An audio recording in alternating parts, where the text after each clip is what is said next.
Good morning. कैसे हैं आप लोग और कैसा जा रहा है आप लोगों का साल का ये आखिरी वाला हफ्ता? मुझे बताइएगा। मुझे ना बड़ा ही अच्छा लगता है ये वाला हफ्ता।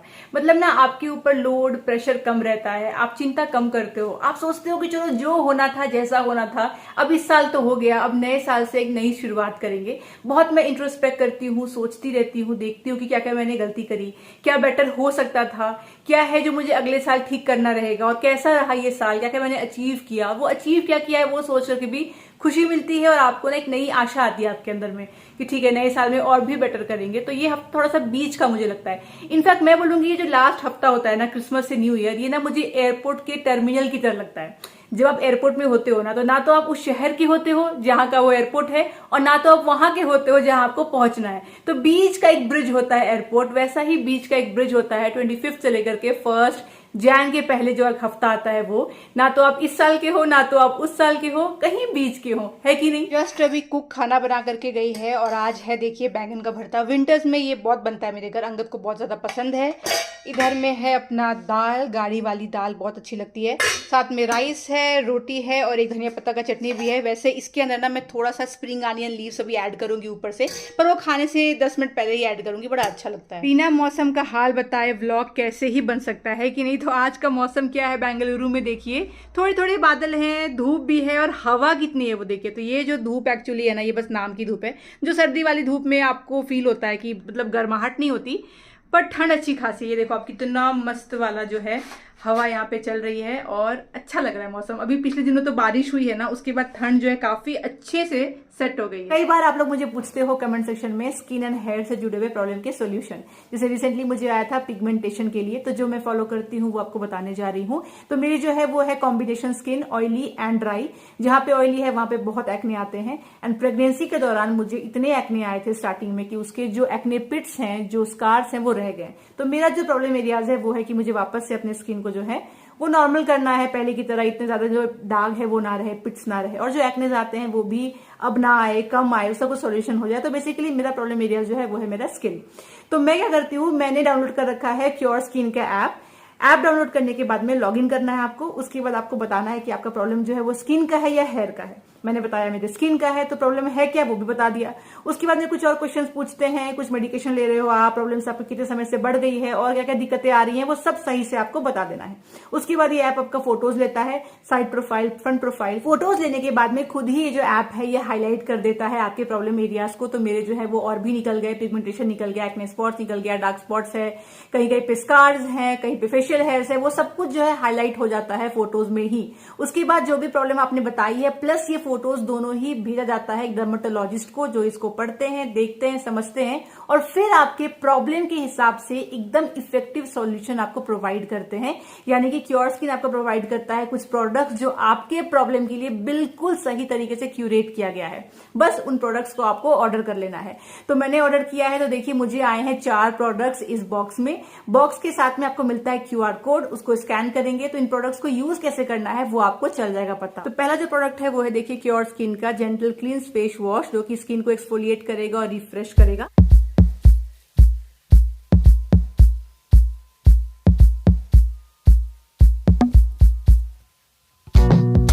उसके साथ में भेजा है मुझे बैरियर रिस्ट्रक्चर क्रीम, जो कि नरिश करेगा स्किन को और रिपेयर करेगा। उसके बाद नेक्स्ट प्रोडक्ट है देखिए क्योर स्किन का विटामिन ABC क्रीम, जो कि ब्राइटन करेगा स्किन को, रिपेयर करेगा। इसमें vitamin A, B and C है। और नेक्स्ट मुझे भेजा है क्योर स्किन ने मिनरल डे सनस्क्रीन क्रीम। तो ये मुझे लगाना है अपने फेस पे भी, अपने नेक पे भी, और अगर मैं घर से बाहर जा रही हूँ या स्विमिंग पे जा रही हूँ तो हर 2 घंटे पे इसे अप्लाई करना है। क्योर स्किन ऐप का लिंक मैंने आपको दे दिया है डिस्क्रिप्शन बॉक्स में, वहां पे जाइए और ऐप को डाउनलोड करिए। तो ये जो पूरा किट आता है ना ये 1500 रुपए का आता है। इसमें सारे प्रोडक्ट्स भी आ जाते हैं और डरमेट के साथ में जो कंसल्टेशन होता है ना वो भी आ जाता है। तो अगर आप ले रहे होंगे प्रोडक्ट्स ना तो चेकआउट के टाइम पे मेरा कूपन कोड शोना100 जरूर लगाइएगा, उससे आपको फ्लैट 100 रुपीज का डिस्काउंट मिल जाएगा। तो डिस्काउंट भी अच्छा है, प्रोडक्ट भी अच्छा है, ऐप भी अच्छा है, बहुत ही अमेजिंग आपको इसके रिजल्ट दिखेंगे। एक बार ट्राई जरूर करिएगा। तो लिंक मैंने आपको दे दिया है, ऐप को आज ही डाउनलोड कर लीजिए। हाय सबको बोलो गुड मॉर्निंग। ये देखिए कौन है, नीबू है। सबको बोलो कैसे हो आप लोग, कैसे हो आप लोग। मैं बिल्कुल ठीक हूँ। क्या है हाथ में नीबू के? 6। six. नींबू को 6 दांत है, मेरे को तो 6 दांत नहीं दिख रहा है। दिखाओ, Divide by 2. टीथ दिखाओ, टीथ दिखाओ। टीथ का है नींबू का? वो तो पापा का टीथ है, नींबू का टीथ नींबू का का है। टीथ किधर है? मम्मा का भी टीथ है, आंटी का भी टीथ है। नींबू को एक्चुअली ऊपर टीथ आ रहे हैं अब फाइनली। अंकल कितना समय लगा नहीं, बहुत टाइम लग गया। आई थिंक वो नीचे वाले 2 और जो हाँ। पीछे वाले हैं वो आ गए थे 9th मंथ में, हाँ, करेक्ट। हाँ, और अब 15th अब मंथ ऑलमोस्ट कंप्लीशन में complete हो गया। नींबू को ऊपर के टीथ आ रहे हैं। वाह, अब नींबू और अच्छे से बाइट करेगा, कैरेट बाइट करेगा, है ना। कहाँ है टीथ? हाँ, ऐसे बात एक्चुअली करता है? ऊपर अभी एक दिख रहा है हम लोगों को, वो भी छोटा सा दिख रहा है। और नीचे भी ऐसा ही हुआ था, पहले एक आया था फिर तुरंत में दूसरा आया था। दिखाओ दिखाओ दिखाओ दिखाओ भाई, अपना टीथ दिखाओ। सब लोग ना सोसाइटी में यही बोल रहे थे, अब ये बदमाशी कम करेगा, बाल कट हो गया है। पता नहीं क्या रिलेशन है, पर बहुत लोगों ने बोला हमें अब ये बदमाशी कम करेगा, अब इसका दांत आप अच्छा हुआ आप लोगों ने बाल कट करवाया। इधर आ। हरकतें तो मुझे कोई डिफरेंस लग नहीं रही है। वही हरकतें तो सेम दिख रही है, पर लोग बोल रहे हैं तो हम भी भैया होपफुल है कि कोई दिक्कत नहीं।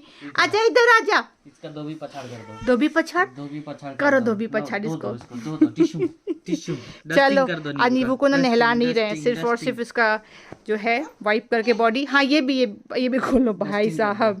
dusting। नींबू का फेवरेट काम पता है क्या? इंस्ट्रक्शंस देना। जैसे आप कुछ करोगे ये भी करो, ये भी करो। आप लोग को दांत दिखा क्या? मुझे नहीं नहीं नहीं नहीं दिख रहा। Anywhere you go, anywhere you go, give it all. Anywhere you say, anywhere.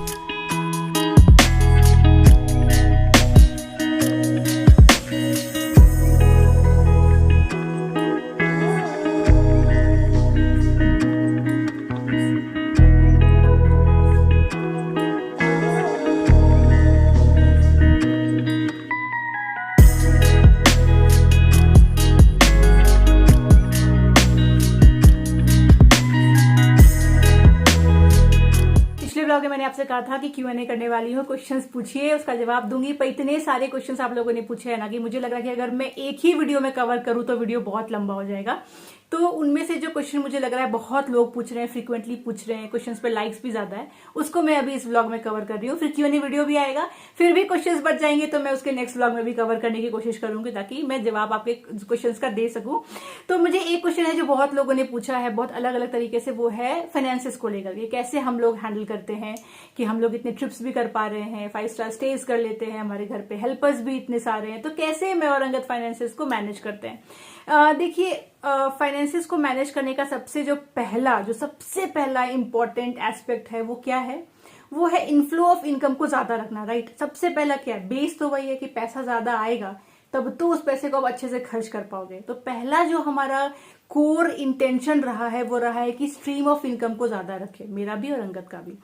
तो अंगद तो ऑफकोर्स जॉब करता है, तो उसकी तो जॉब से जो फिक्स सैलरी है वो है, पर उस सैलरी पे जहां पे आज अंगद है उसके लिए उसने बहुत मेहनत किया है। अंगद का 13 साल का एक्सपीरियंस कंप्लीट हो चुका है, 14th ईयर में वो है, एक बहुत ही बड़े एमएनसी में काम करता है, तो पैकेज जो है वो उसकी अच्छी खासी है। तो पहला तो ये समझिए वहां से फ्लो ऑफ इनकम अच्छा है। उसके अलावा अदर एवेन्यूज भी अंगद ने रखे हैं, तो मैंने आपको पहले ही बताया है अंगद शेयर मार्केट में है, तो पैसे से पैसा बनाने का जो एक तरीका होता है उस पर वो लगा रहता है, तो वो उस तरीके से भी कुछ इनकम जो है जनरेट करते रहता है। पर उसमें चलिए मैं उसको फिक्स्ड इनकम तो नहीं बोल सकती हूँ क्योंकि वो आपको पता नहीं है कि किस महीने कितना आएगा, पर मैं ये बता रही हूँ कि अंगद ने जॉब करते करते भी साइड में अपना एक हसल रखा है जहां पे वो लगा रहता है। It is also time taking, आप ऑफिस आवर्स में नहीं कर सकते हैं, पर टाइम निकाल करके वो अपना एडजस्ट करके करता रहता है, लगा रहता है। तो एक तो वहां से हमें फ्लो ऑफ इनकम टचवुड जो है थोड़ी थोड़ी करके आती रहती है। तो ये 2 स्ट्रीम ऑफ इनकम तो चलिए अंगद के हो गए। अब मैं अगर अपनी बात करूं तो मेरे जो सोर्स ऑफ इनकम है, एक तो यूट्यूब है जो आप लोग देखते हो, जिस यूट्यूब में आप जो देखते हो व्लॉग्स और वीडियोस बनाती हूं तो एडसेंस से पैसा आता है। दूसरा ब्रांड से पैसा आता है जो आप देखते हो, इंटीग्रेशन रहता है।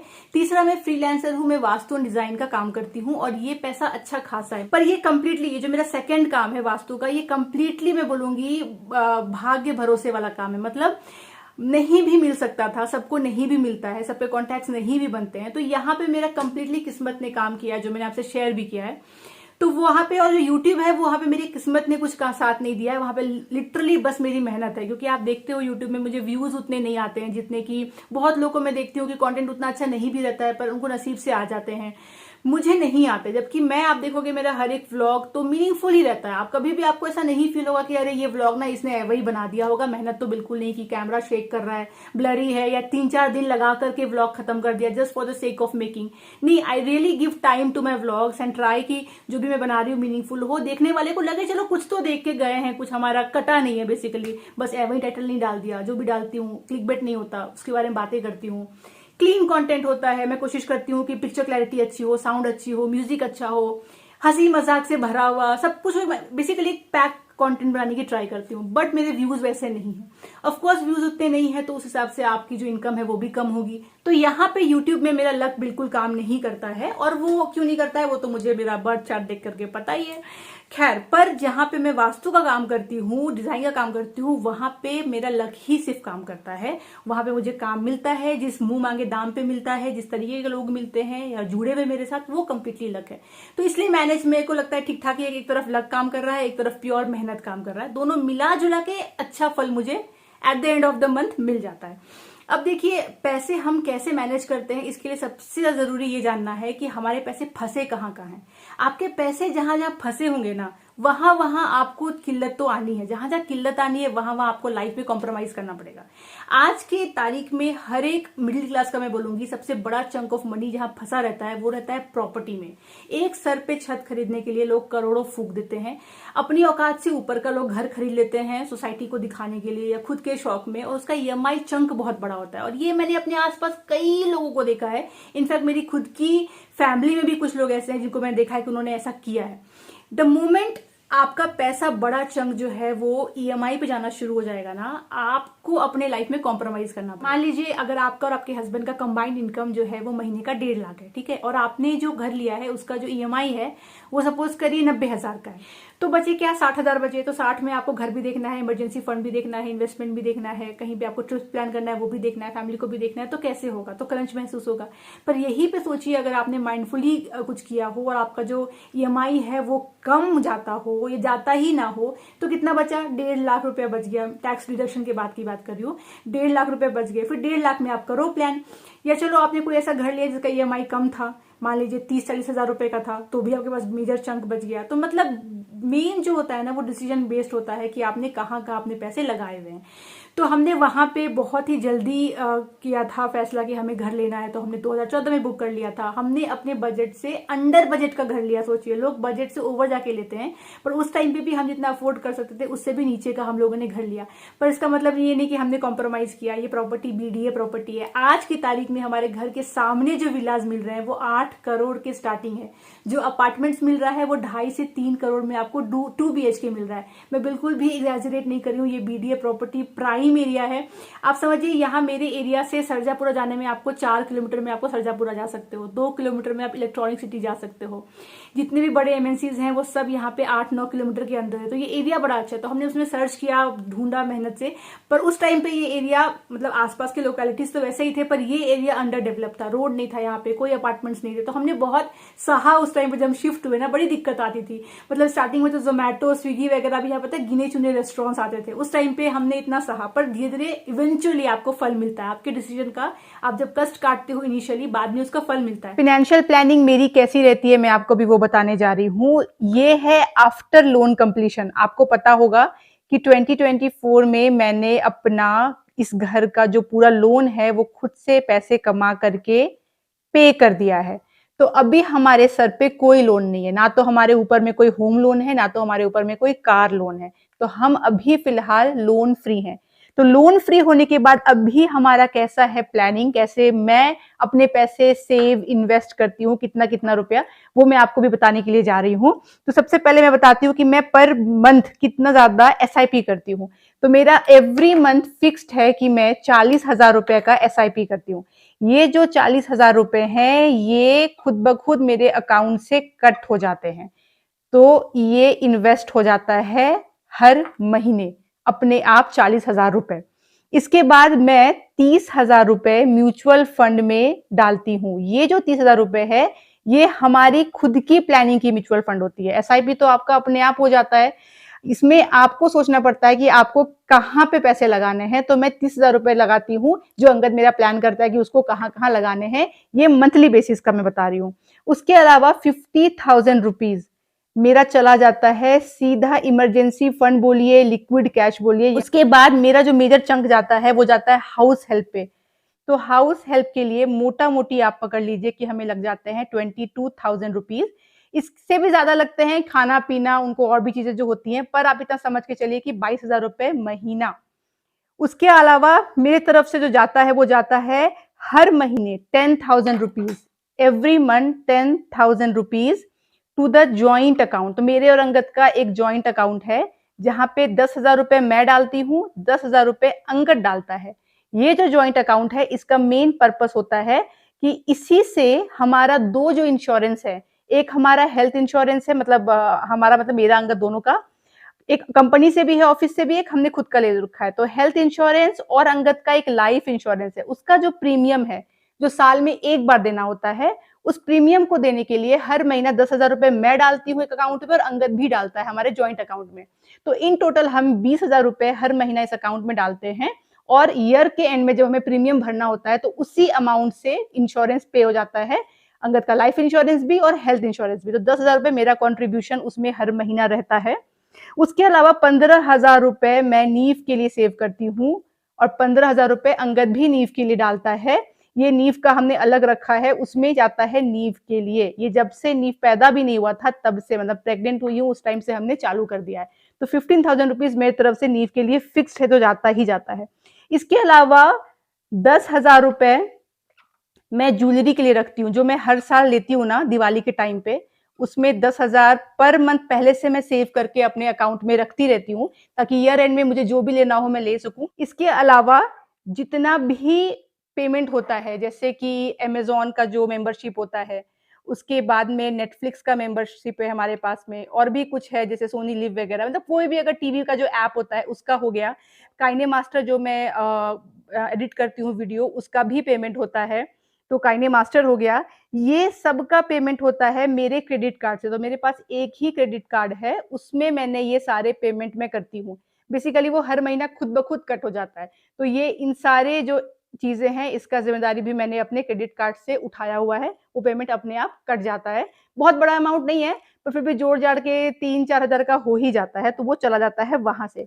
अभी और कोई भी EMI मेरे सर पे नहीं है, मतलब कोई भी नहीं। पर पहले पूरा होम लोन क्योंकि मैंने दिया है तो मैं चंक ऑफ मनी डालती रहती थी, मतलब एक साथ में मेरे पास जब भी 50,000 आ गए, कभी 1 लाख आ गया, कभी 75 आ गए, कभी 20,000 भी एक्स्ट्रा है, वो मैं होम लोन में डालती थी। मैंने ऑलरेडी आपसे शेयर किया कि कैसे मैंने होम लोन को खत्म कर दिया, वो मैं डालती रहती थी। और होम लोन खत्म करने से पहले कार लोन के लिए भी हर महीने का EMI मैं ही देती थी। कार लोन मैंने 2023 में खत्म कर दिया है। हमने कार जो है 2019 के एंड में लिया था और 2023 के मिड में कार लोन खत्म कर दिया हमने। वैसा एनीवेज, तो ये हो गया। इसके अलावा और जो है कुछ भी मेरा जो इनकम बचता है, जो कि बचता है, तो जो भी मेरा इनकम मान लीजिए एक्स अमाउंट बचता है, वो एक्स अमाउंट जो है वो लीजर एक्टिविटीज के लिए है। तो मतलब इससे मुझे कुछ शॉपिंग करनी हो या मुझे कोई ट्रिप प्लान करना हो, कोई भी होटल बुक करते हैं हम लोग, घूमने के लिए जा रहे हैं, कुछ भी हो रहा है, कुछ नीव के लिए एक्स्ट्रा टॉय वगैरह आ गया, मुझे कुछ लेना पड़ गया, कुछ मेकअप का है, जो भी मिसलेनियस आप लगा लो, एक्स्ट्रा जो भी मुझे लेना हो, तो जो एक्स्ट्रा इनकम बचा है वो पड़ा रहता है। उस हिसाब से हमारी प्लानिंग हो जाती है कि हम कहाँ जाएंगे, कैसे करेंगे। अगर पता है हमें 5 महीने के बाद ट्रिप लेना है तो मैं कोशिश करूंगी कि ज्यादा से ज्यादा ये एक्स अमाउंट मेरा बचे, ताकि उस एक्स अमाउंट को फिर मिला के और अंगद का थोड़ा सा एक्स अमाउंट लेकर के फिर हम वो जो ट्रिप है वो कर सके। वो जो स्टे लग्जरी स्टे आप देखते हो 5 स्टार्स में वो कर सके, या कुछ भी परचेज करना हो, शॉपिंग करना हो वो कर सके, तो वो मिसलेनियस में जो है वो आ जाता है। अब अगर बात करें अंगद की सेविंग्स की, तो देखिए मैं जितना क्लियर अपना बता सकती हूँ उतना अंगद का नहीं बता सकती, क्योंकि वो जॉब में है। जॉब में सैलरी भी डिस्क्लोज नहीं कर सकते, कॉलीग्स भी देखते हैं वीडियोस के, तो अंगद को बिल्कुल नहीं अच्छा लगेगा कि मैं उसका कुछ भी ऐसा बताऊं। ऐसे में बाइफर्केशन दूंगी तो बहुत कुछ पता चलेगा। तो मैं मोटा मोटी अगर बताऊं तो म्यूचुअल फंड जो SIP होता है ना, वो अंगद करता है 30,000 का, जो मैं करती हूँ 40,000 का, क्योंकि अंगद ज्यादा करके पैसा फिर शेयर मार्केट में लगाता है, तो उसको थोड़ा वो सब पसंद है, मुझे थोड़ा सेफ प्ले पसंद है। तो वो शेयर मार्केट में कितना लगाता है, अगेन ये कुछ फिक्स नहीं है, वो उसका अपना है, पर हाँ वो लगाता है। इसमें कई बार IPO के लिए भी वो पैसे देता है अगर उसको लगाना हो तो, पर वो तो खैर रिटर्न आता है अगर नहीं लगा। पर हाँ बेसिकली IPO, इनफैक्ट कई बार HNI कैटेगरी करके जो होता है, अगर जो लोग IPO जानते हैं, तो HNI कैटेगरी में भी वो लगाता है, तो उसके लिए थोड़ा ज्यादा अमाउंट चाहिए रहता है। तो शेयर मार्केट में उसका रोटेशन अपना पैसे का चलते रहता है, जो धंधा हुआ मतलब प्रॉफिट हुआ उसको फिर से लगा दिया, तो वो चलता रहता है। इसके अलावा जो मैंने कहा था 10,000 रुपए इंश्योरेंस के प्रीमियम के लिए हम लोग दोनों डालते रहते हैं एक अकाउंट में, ताकि प्रेशर ना हो, वो उसकी तरफ से भी आता है। 15,000 नीव का जो है फिक्स्ड अमाउंट, वो भी अंगद की तरफ से, और 15 मेरी तरफ से भी आता रहता है। अब जो भी उसके बचते हैं घर के खर्चे, जो हमारी ग्रोसरी आती है, या आप देखते हो कि हम जोमेटो से अगर कुछ मंगा लिए या बाहर गए कुछ रेस्टोरेंट में खाया, वो सब जो होता है, मेडिसिन आया है या नीव का डायपर वगैरह आया, वो सब मिसलेनियस सब अंगद दे देता है। जो हमारा फोन बिल है, इंटरनेट बिल है, वो अंगद के ऑफिस से हो जाता है, स्पॉन्सर्ड है तो हमें उसका टेंशन नहीं है। जो पेट्रोल वगैरह है वो भी कम ही खर्चा होता है, पैसा एक तो बाहर कम जाते हैं, दूसरा अंगद का जो क्रेडिट कार्ड है वो क्रेडिट कार्ड से भी शॉपिंग करता रहता है इन चीजों की, क्योंकि पॉइंट्स मिलते हैं। EMI पे कन्वर्जन करने के लिए नहीं, पर जब आप क्रेडिट कार्ड से कुछ भी शॉप करते हो ना, तो आपको उसका बेनिफिट मिल जाता है।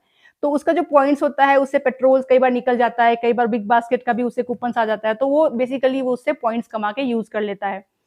और उसके अलावा जो भी पैसा है अपना सेविंग्स में डालता है, फ्यूचर जो उसका प्रोस्पेक्ट्स है घर वर लेने का, उसके लिए। ट्रिप्स जो हम प्लान करते हैं उसमें ऐसा होता है कि जो स्टे होता है वो मैं देख लेती हूँ कि कहाँ स्टे करना है, उसका मैं दे देती हूँ, तो ये मेरे हिस्से मोस्टली आ जाता है। जो फ्लाइट का लगना है चंक, वो अंगद देख लेता है, तो यहाँ तो हम क्लियरली डिवाइड आराम से कर लेते हैं। मोटा मोटी मैं बोल रही हूँ, वैसे हार्ड एंड फास्ट रूल नहीं है, पर मोस्टली ऐसा हुआ है कि वो देख लेता है। उसके बाद जो वहां खर्चे होने हैं वो देख लेता है, उसका कोई टेंशन नहीं है। तो ये वाला ट्रिप में मेनली मैं स्टे का देख लेती हूँ, बाकी वहाँ पे कुछ शॉपिंग है, खाना पीना, वो सब वो देखता है। इस तरीके से हम लोग जो है जो भी अमाउंट रहता है, एक्स अमाउंट मेरा है बचता है, एक्स अमाउंट मान लीजिए अंगद का बचता है, उसमें से हम ट्रिप्स वगैरह कर लेते हैं, तो वो अच्छा लगता है। तो मोटा मोटी देखिए मैं अंगद का ज्यादा डिस्क्लोज नहीं कर सकती हूँ सैलरी की वजह से, पर ऐसा ही रहता है। आप समझिए कि अच्छा खासा वो भी अपना सेविंग्स में डाल लेता है, शेयर मार्केट में डाल लेता है। अब क्या फ्यूचर में फिर से लोन नहीं लेंगे? लेंगे ऑफ कोर्स, ये घर हमारा फाइनल घर नहीं है, कल हो के हम 3 BHK या 4 BHK लेंगे। अब जो है रेट्स बहुत बढ़ गए हैं, तो ऑफकोर्स ज्यादा में मिलेगा ही मिलेगा। हमारे रिक्वायरमेंट्स भी चेंज हो गए हैं, आगे नीव को देखते हुए जो मैं प्रॉपर्टी लूंगी वो थोड़ा अलग प्रॉपर्टी लूंगी, तो उसमें दाम बढ़ेगा। पर इतना मान के चलेगा कि जितना का भी हम फ्यूचर में लेंगे ना, वो भी हमारे लिए डुएबल होगा। मतलब हम कभी भी, मेरा ये नियम है मतलब लाइफ को लेकर के, कुछ भी चीज ऐसा नहीं करना है जो करने के लिए यहाँ तक आपका पानी आ जाए। वो भी मैं उतनी का ही लूंगी जितना, मान लीजिए कि आप सालाना अगर आप और आपके हस्बैंड मिलकर मान लीजिए 1 करोड़ कमा रहे हैं, तो आप लीजिए 2 करोड़ का घर, तो आपके लिए पॉसिबल है। सुन के महंगा लगता है, पर अगर आप कमा ही 1 करोड़ रहे हो तो आपके लिए इजी है। पर अगर आप कमा ही रहे हो 30 लाख और आपने 2 करोड़ का ले लिया, तो वो डुएबल नहीं है। तो हम कभी वैसा नहीं करेंगे, जितना औकात होगा उसके हिसाब से ही घर लेंगे, पर लेंगे जरूर। तो ऐसा नहीं है कि लोन फ्री फॉर लाइफ है, फिलहाल लोन फ्री है और बहुत अच्छा लगता है भाई, नींद बड़ी अच्छी आती है। तो फ्यूचर में फिर से लोन लेंगे, प्लान है आगे लेना ही है, पर तब की तब देखी जाएगी। अभी फिलहाल हम लोग यस एंजॉयमेंट वाले मूड पे हैं, अपनी जिम्मेदारियां निभा दी है, मेहनत करके मैंने होम लोन चुका दिया है। मैंने अंगद को प्रॉमिस किया था कि मेरी लाइफ में मैं पता नहीं क्या कर पाऊंगी नहीं कर पाऊंगी, पर इतना जरूर कर पाऊंगी कि जितना मेहनत करके तुम्हारा प्रेशर कम कर सकूं वो करूंगी। वो किया, तो उसके लिए अपने आप को शाबाशी भी देती हूँ। 2024 याद रहेगा मुझे इस चीज के लिए। मैंने होम लोन हटाया, उसके पहले मैंने कार लोन कंप्लीटली कटा दिया था मेहनत करके। हासिल करने का मन भी करता है अगर एक एम हो, एक गोल हो। एंड अंगद को क्योंकि ये बड़ा अच्छा लगता है कि हाँ उसकी वाइफ जो है, क्योंकि शादी जब करी थी तो फर्स्ट ईयर कॉलेज की लड़की से करी थी, कभी भी सोचा नहीं होगा उसने कि ये लाइफ में मेरी इमोशनली तो ठीक है पर आगे और कितनी मदद कर पाएगी। तो उसको भी देख के अपने आप में बड़ा प्राउड फील होता है, कहीं ना कहीं वो मुझे अपना बच्चा समझता है एक तरीके से, क्योंकि उसको लगता है मैंने पढ़ा दिखा है, तुमको पढ़ाया है, सामने पढ़ी हो लिखी हो मेरे सामने, कुछ लायक बनी हो, तो मुझे उसको प्राउड करना भी बड़ा अच्छा लगता है और खुद के लिए तो अच्छा लगता ही है। तो यस, वैसा ही आगे प्लान करेंगे। यही है हमारा अभी फिलहाल, लाइफ को थोड़ा एंजॉय करना और मेहनत करके पैसे कमाना और उसको अच्छे तरीके से लगाना। और इसीलिए हमने लाइफ इंश्योरेंस, मेडिकल इंश्योरेंस वो सब भी ले रखा है, इमरजेंसी फंड भी हम रखते हैं कि कहीं से भी बचपना में नहीं करना है कुछ। तो ऐसा कभी नहीं सोचिएगा कि अरे ये तो सिर्फ मजे कर रहे हैं, घूम रहे हैं, एकदम स्टेक पे कर रहे हैं। नहीं, हम स्टेक पे कुछ नहीं कर रहे हैं, जितना हम कर सकते हैं उतना ही कर रहे हैं और जितना नहीं करना है वो चीजें भी नहीं भी करते हैं। तो कुछ वैसा है। एंड और भी बहुत सारे क्वेश्चन आप लोगों ने पूछे हैं जो मैं नेक्स्ट वीडियो में कवर करूंगी। आई गेस इतना लंबा एक्सप्लेनेशन और किसी भी आंसर्स का नहीं होगा, डोंट वरी। इसमें थोड़ा मुझे पता था टाइम लगेगा मुझे आपको समझाने में। ऑन दिस नोट मैं आज का व्लॉग यहीं तक रखती हूँ। आशा करती हूँ आपको अच्छा लगा हो। मिलूंगी आपसे अगली बार, तब तक आप लोग अपना ख्याल रखिए और मेरे वीडियोस को देखते रहिए। Bye bye.